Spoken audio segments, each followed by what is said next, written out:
Hi everyone, this is Jason. Thanks for your watching. Today we will give you a quick look on our machines. This episode I will introduce the dispersing and mixing machine. Okay, let's go and have a look. Here is our disperser. We have the different material of the disperser. Like FDG model, it is single shaft, and we also have double shaft that also can design the vacuum for you. The disperser is using for the low viscosity materials and mixing with high speed. Okay, here is our mixing machine. The mixer machine we have FDT and FDL FDV model, also the planetary model. The FDL and FDT is the double shaft type.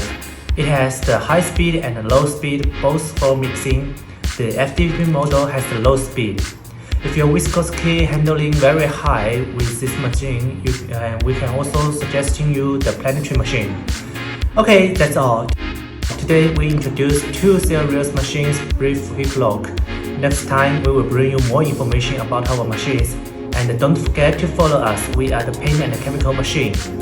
You can also send the inquiry to us. You can see the below video, it will teach you how to send it. Thank you, bye bye.